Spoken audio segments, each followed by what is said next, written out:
Good morning, YouTubers. Tom here. Haven't been on in a while, but since I have been off and now that I'm on now, I actually brought myself down to a quarter of a strip a day.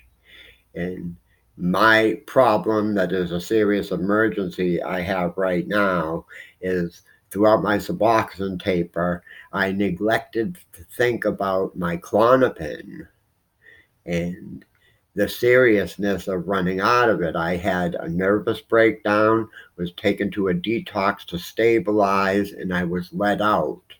Uh, and when I was let out and came back here, it's thank God I found 5 of my 1 milligram Clonopin in my travel bag that I broke them all in half, and I am taking them and stretching them as far as I can out. But with Clonopin, similar to an alcoholic and DTs, where you can go as far as you can before the brain and the body overpower the will. I would have gone as far as I could today without taking one, but in the middle of the night was when my withdrawal started, and the dreams and everything that told me that this morning I needed one. I needed a half of one. And they are virtually impossible to get here in Florida. I've been to the emergency room 5 times. And the one time after my nervous breakdown, actually there was a few of them.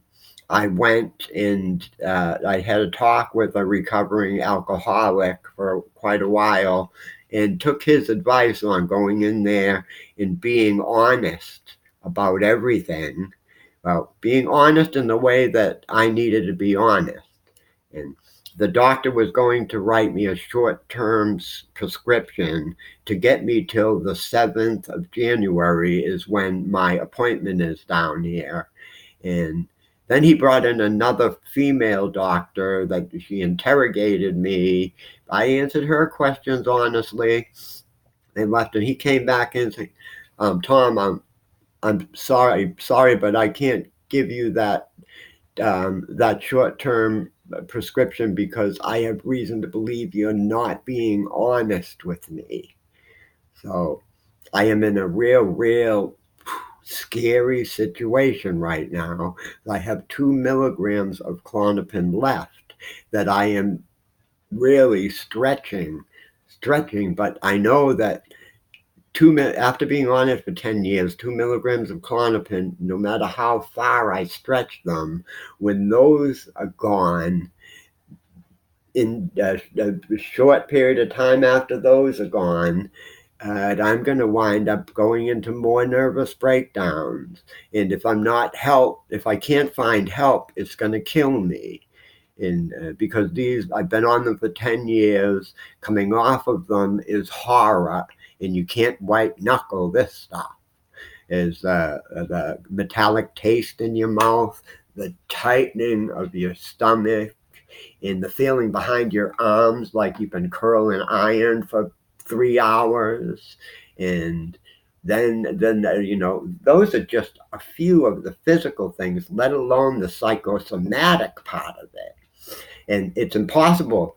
I found it impossible for me to go to an emergency room and acquire just the amount of Clonopin I need to get to my doctor, so I can see my doctor, and he can put me on that and buspirone at the same time, which is a drug that a miracle drug that was, I guess, recent, that psychiatrists are encouraged by the DEA, I would believe, to get their patients on this buspirone, which, when you're on a benzo like I've been for a long period of time, being on the buspirone with it, um, the buspirone will slowly eat the benzodiazepine, and it's a taper. It's a taper med, and I've heard great things about it. Anyhow, this is the situation I'm in. I'm exhausting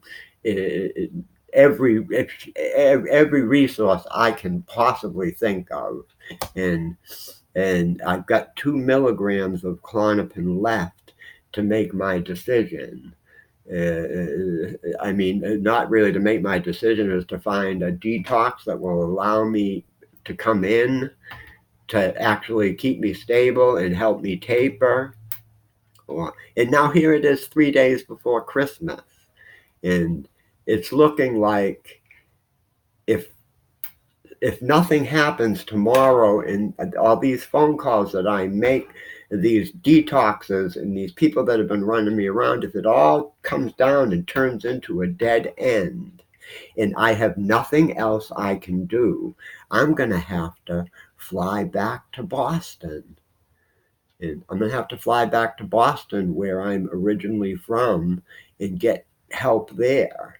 Um, Hopefully I have a lot more faith in getting help there than I do here, but I'm doing better than I've ever been doing in my life, but I am in a really, really terrible situation in terms of coming off of the Klonopin and being on it for 10 years and only having 2 milligrams left when I was on 3 milligrams a day. And I cut myself down to a half a milligram a day, or a half a milligram for as long as I can stand it.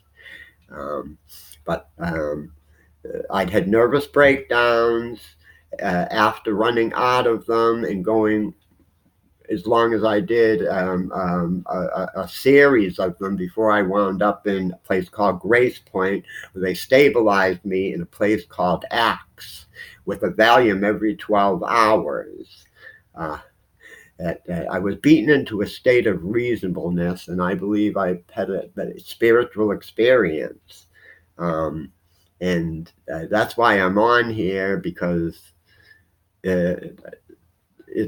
this is one of the things that I need to do to help me, because I need help. I need help. I need somewhere that they will taper me off of this benzo, or it's going to kill me. If I run out of this benzo and had no other choice but to think I could white knuckle it, I probably wouldn't last on this earth for a week.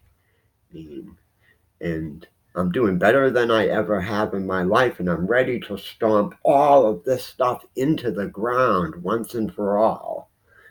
And it's Florida. I mean, and I've been to the emergency room 5 times, and to no avail. I mean, it's like when I mention the medication that I'm on, it's like saying, yeah, and I'm taking, I'm getting off of the devil, you know.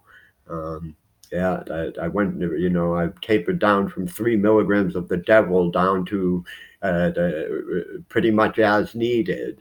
Well, even though this guy's doing good, um, um, well, the devil. No, we'll send you away to die. We can't give you that medication.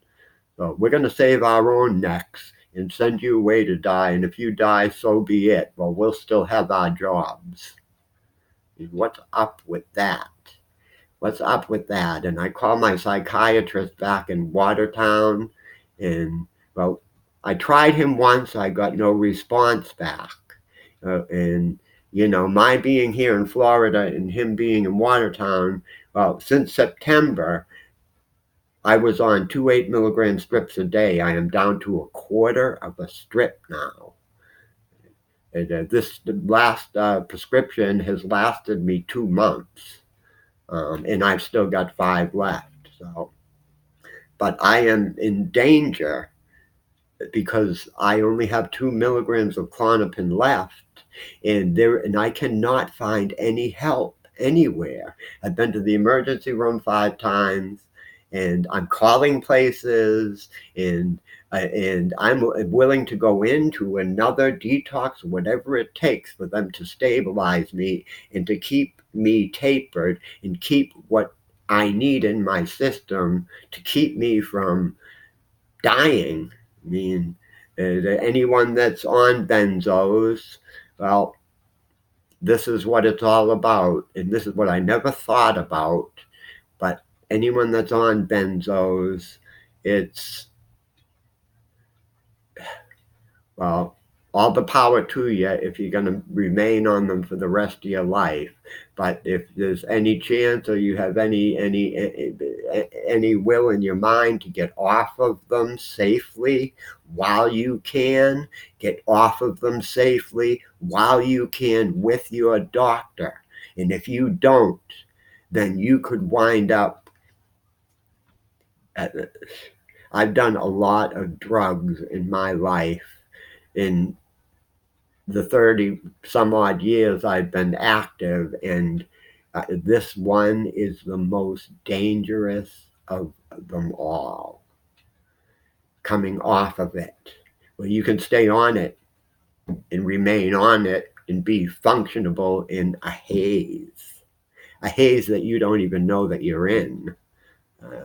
Well, like I said, I was beaten into a state of reasonableness, and now I have clarity to where I'm seeing things that I was totally blinded to. Uh, After this video here, I'm going to go to an NA meeting. I'm going to make more phone calls, and it's going to continue into tomorrow. And if nothing happens and I just keep hitting a dead end here in Florida, it's people. And I am going to have to fly back to Boston before I run out of Klonopin. So I might have a milligram left to take to make these calls and go to these meetings, to where if I keep hitting a dead end, I'm going to need that last milligram to get on the plane, through the crap, through the conveyor belt, on the plane, because of one thing for darn sure is that I cannot do that with the Klonopin out of my body. I mean, I've already had a series of nervous breakdowns that led me into a detox. That's my scene. I know I don't have a long time because I just tried to make one and it was too long. Peace.